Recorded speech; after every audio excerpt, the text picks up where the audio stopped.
Câmara dos Deputados aprova estado de calamidade pública por causa da Covid-19. O projeto do governo segue agora para o Senado. Presidente Jair Bolsonaro e ministros dão entrevista sobre a situação da doença e as medidas. Todos de máscara. O número de mortes no Brasil chega a 5, maior parte em São Paulo.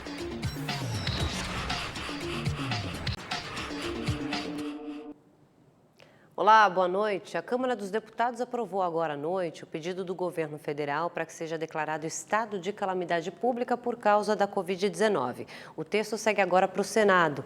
Nessa quarta-feira, o presidente Jair Bolsonaro afirmou que a situação é grave. A aprovação do estado de calamidade permite que o governo gaste mais e não cumpra a meta fiscal fixada para esse ano sem cometer crime de responsabilidade. Mais cedo, o presidente Jair Bolsonaro fez um pronunciamento ao lado do presidente do Supremo Tribunal Federal, Dias Toffoli, do Procurador-Geral da República, Augusto Aras, e outras autoridades. Bolsonaro disse que gostaria de demonstrar união e harmonia entre os poderes. O presidente da Câmara não participou justamente para comandar a votação do decreto de calamidade pública. Já o presidente do Senado, Davi Alcolumbre, está isolado porque foi diagnosticado com o coronavírus. A nossa união, o nosso entendimento é que dará o ritmo e o norte que o nosso Brasil precisa. A criação de um Comitê Nacional de Órgãos de Justiça e Controle para o combate da doença foi anunciada. O comitê terá como função precípua promover a interlocução institucional entre os órgãos de justiça e de controle, no âmbito federal, para prevenir ou solucionar litígios relacionados ao enfrentamento da emergência de saúde pública decorrente do coronavírus. Também nesta quarta-feira, Jair Bolsonaro e mais 8 ministros deram uma entrevista coletiva. É grave, é preocupante, mas não chega ao campo da histeria ou de uma comoção nacional. Os ministros fizeram um balanço das providências já tomadas e anunciaram novas medidas. Uma delas é o pagamento de R$ 200 por 3 meses para trabalhadores autônomos atingidos pela crise. Essa medida vai ter um custo de cerca de 15 bilhões de reais. Além disso, o Ministério da Infraestrutura dará mais tempo para que as empresas aéreas façam reembolsos de passagens. Também foi anunciada a suspensão por 3 meses do pagamento das outorgas nos aeroportos privatizados. No entanto, o ministro negou a possibilidade de fechar os terminais. E nessas horas a gente tem que ter o bom senso que por aquele equipamento que chega a pessoa infectada, também chega o marca-passo, também chega o órgão transplantado, também chega o medicamento. Então a gente tem que tomar muito cuidado quando se pensam em determinadas saídas. Ainda nesta quarta, as fronteiras terrestres do Brasil com a Venezuela foram parcialmente fechadas. Hoje tivemos uma reunião presidida pelo presidente da República, com os presidentes do Mercosul, no qual esse tema foi tratado, e está em avaliação dentro do governo federal a possibilidade do fechamento temporário, exclusivamente por medidas sanitárias, da fronteira do Brasil com outros países. A equipe econômica também estuda Agora sim. A equipe econômica também estuda diminuir a jornada de trabalho em até 50% com a redução proporcional do salário. Isso mediante um acordo com os funcionários. Uma medida provisória será enviada ao Congresso Nacional e essa MP tem vigência imediata e precisa ser aprovada em 120 dias para não perder a validade. Durante a entrevista ao lado do presidente Jair Bolsonaro, o ministro da Saúde, Luiz Henrique Mandetta, garantiu que o Brasil está tecnicamente preparado já para atuar no combate à Covid-19. Estamos trabalhando hoje com a produção máxima de kits. Devemos chegar aí em torno, estamos nos preparando, com a única estrutura Fiocruz e uma outra Paraná, devemos chegar a 1 milhão de kits. Vamos abrir agora para outras estruturas poderem produzir também. E se tivermos possibilidade de aquisição, adquirir também. Que nós utilizaremos muito para fazer o diagnóstico nos nossos pacientes mais difíceis, aqueles com mais de 65 anos. Outra medida adotada pelo Ministério foi capacitar 27 laboratórios públicos para fazer testes e dar mais agilidade ao diagnóstico da Covid-19 no país. O ministro disse que o comportamento da população é essencial nesse momento para controlar a pandemia. Luiz Henrique Mandetta reforçou que é preciso conter a transmissão do vírus para que não haja uma explosão de casos e os sistemas de atendimento fiquem saturados.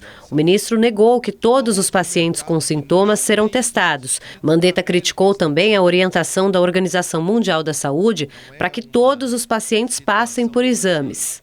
Do ponto de vista sanitário, é um grande desperdício de recursos preciosos para as nações, onde um mercado que não tem kit, não é uma situação para se pensar melhor.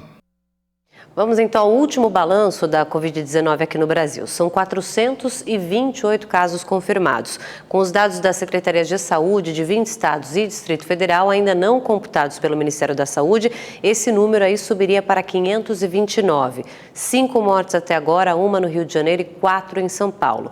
E nessa quarta-feira, o governo paulista anunciou mais medidas de prevenção. A partir da próxima segunda-feira, todos os shoppings da capital e Grande São Paulo vão fechar as portas. A decisão deve durar até o dia 30 de abril. O governo também limitou o número de pessoas nos postos do Detran e Poupa Tempo e anunciou mais 275 milhões de reais em linhas de crédito a micro e pequenas empresas.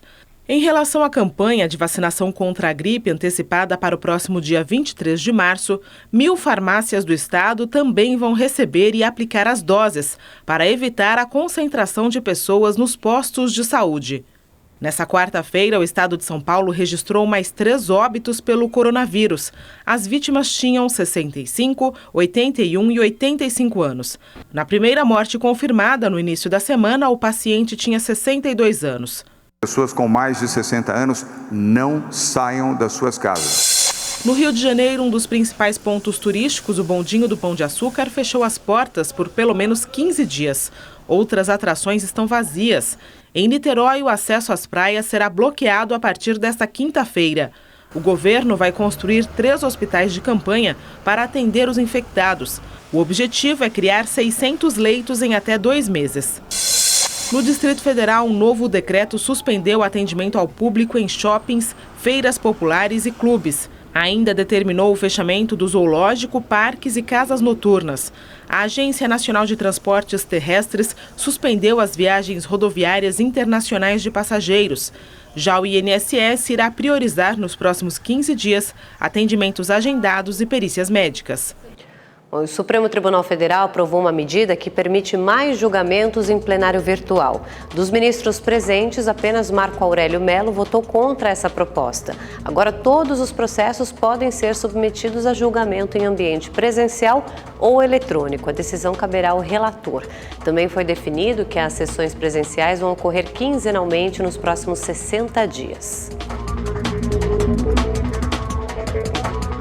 E ainda para evitar a proliferação do novo coronavírus, os Ministérios da Justiça e Saúde estabeleceram algumas medidas aí que devem ser adotadas em presídios do país. A portaria determina o isolamento dos detentos suspeitos ou confirmados com a doença. Presos com mais de 60 anos e portadores de doenças crônicas ou respiratórias terão prioridade no monitoramento feito por profissionais de saúde. Também é recomendada a redução do número de visitantes ou suspensão total das visitas nos presídios. As reuniões de grupos religiosos e de voluntários também serão canceladas ou reduzidas.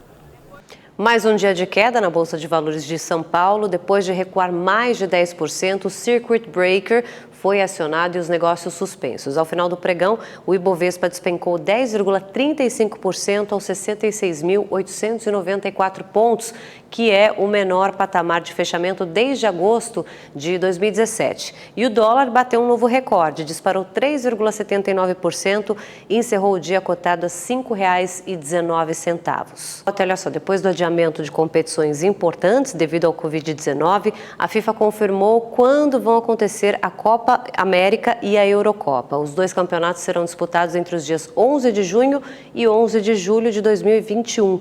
A FIFA doou para a Organização Mundial da Saúde 50 milhões de reais para um fundo de combate ao coronavírus. E o Cruzeiro anunciou o nome de Enderson Moreira como novo treinador do time. O Enderson estava no Ceará e vai agora substituir o Adilson Batista, que foi demitido no último domingo.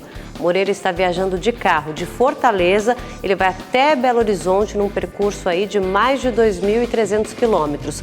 Tudo isso para fugir do contágio do coronavírus. A expectativa é que ele chegue aí na sexta-feira na capital mineira.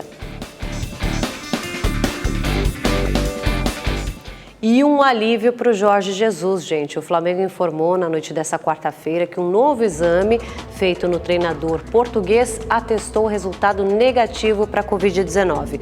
No começo da semana, os testes tinham apontado positivo ou até inconclusivo para o coronavírus no profissional flamenguista.